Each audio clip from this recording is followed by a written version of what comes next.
Ah, carta lei sabato dostere. Carta lei sì.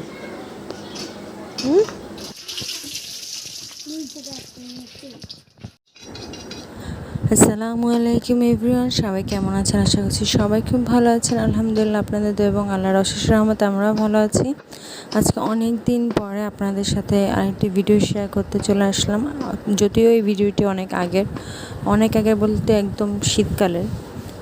তো সেদিন হচ্ছে এর আগে যে ভিডিওগুলো আমি লাস্ট যে ভিডিওটা আপলোড করেছিলাম তার পরেরই এই ভিডিওটা।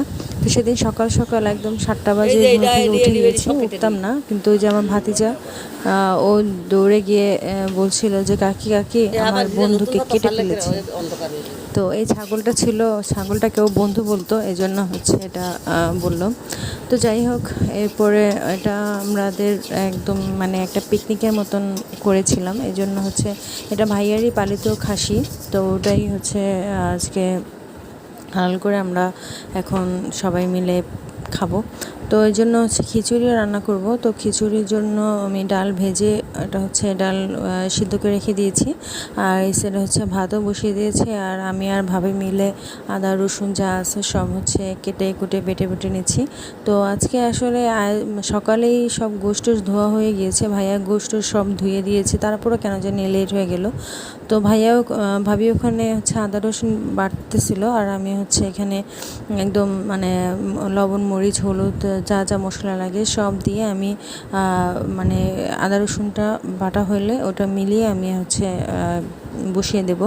আর আমি আজকে চাচ্ছিলাম যে হচ্ছে যেহেতু পিকনিক ভাইব আসছে, তো এই জন্য হচ্ছে বাইরে রান্না করব।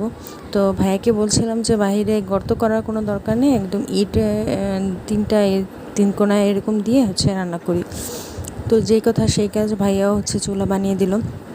আসলে আমার বাড়িতে গেলে ঘরে মানে যেরকম ঘরের ভিতরে রান্না করা থেকে বাইরে চুলা পেতে রান্না করতে খুবই মজা লাগে। তো এই তো এখন হচ্ছে আমি সব মশলা টশলা পরিমাণ মতো দিয়ে দিয়েছি। আর আমরা হচ্ছে এমনিতেই ঝাল তো বেশি খাই, তারপর হচ্ছে খাসি গোশে, তো তখন ঝাল বেশি না দিলে ভালো লাগবে না। তো এখানে হচ্ছে আমি লবণ, তারপর হলুদ মরিচ গুঁড়ো, তারপরে পরিমাণ মতন গরম মশলা, এগুলো সব দিয়ে নেব। দিয়ে দেন হচ্ছে আমি হচ্ছে কাঁচামরিচও দিয়ে দিলাম কয়েকটা, দিয়ে আমি আদা রসুন বাটা দিয়ে দেবো। তো আজকে দিনটাও খুব ভালো কেটেছে, রোদটাও হালকা হালকা উঠেছিল, অত তীব্রও না। আর শীতকালে তো এমনিতে ওই কয়েকদিন ধরে রোদ উঠছিল না, তারপর আজকে যাই হোক চুলার কাছে থাকতে থাকতে এখন গরম লেগে যাচ্ছে। তো এই তো আমি এখন হচ্ছে আদা রসুন বাটা দিয়ে একদম ভালো মতন তেল দিয়ে আমি মেখে নেব।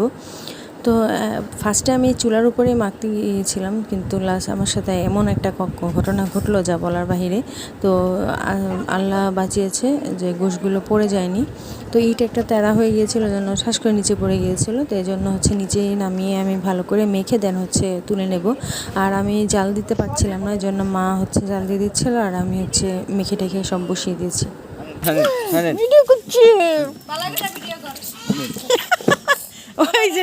ওই যে আরেকজন মশলা বাড়তে বাড়তে দফার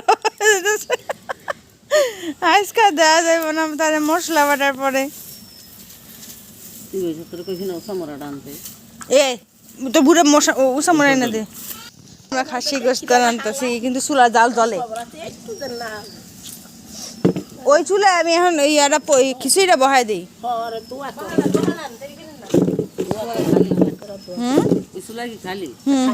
বাত হয়ে গেছে।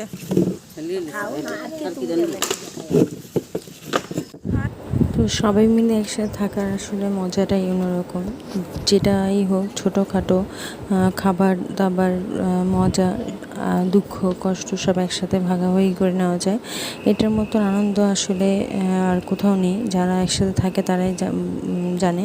এই যে আমার দুইটা বাবা, মানে বাড়িতে গেলে এই দুটাকে নিয়ে একদম টাইম চলে যায়। আর বড়টার কথা শুনলে তো আরও ভালো লাগে, খুবই ভালো লাগে ওর কথাগুলো আমার। তো এই তো আমার মনে হচ্ছিল যে হলুদ মরিচের গুঁড়োটা একটু কম হয়ে গিয়েছে, এই জন্য হচ্ছে আবার আমি দিয়ে নিলাম। এখন প্রথমে তো মাখিয়ে বসেছি, এখন নাড়ার সময় যে আমার এত কষ্ট হচ্ছিল, তারপরে হচ্ছে আবার আগুনের তাপ আসতেছে, তো এই জন্য হচ্ছে প্রবলেম হচ্ছে। আগুনের কাছে থাকতে থাকতে একদম গরম লেগে গেছে যে একদম সোয়েটার যা আছে সব আমি খুলে ফেলেছি, কারণ খুবই গরম লাগছিল। আর হাতেও আমি ভালো করে নাড়াও দিতে পারছিলাম না, একদম হাতে তাপ লাগছিল। তারপরে কষ্টসাধ্যভাবে নাড়া দিলাম।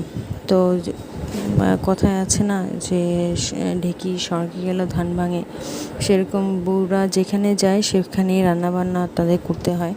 তো যাই হোক, তো আমার এগুলো ভালো লাগে, সবাই মিলে একসাথে রান্নাবান্না করে সবাইকে খাওয়াতে, এগুলো আমার মজাই লাগে। তো আসলে এরপরে এত বিজি হয়ে গিয়েছিলাম যে আর কাউকে বলতে পারিনি, আর নিজেও করতে পারিনি ভিডিও।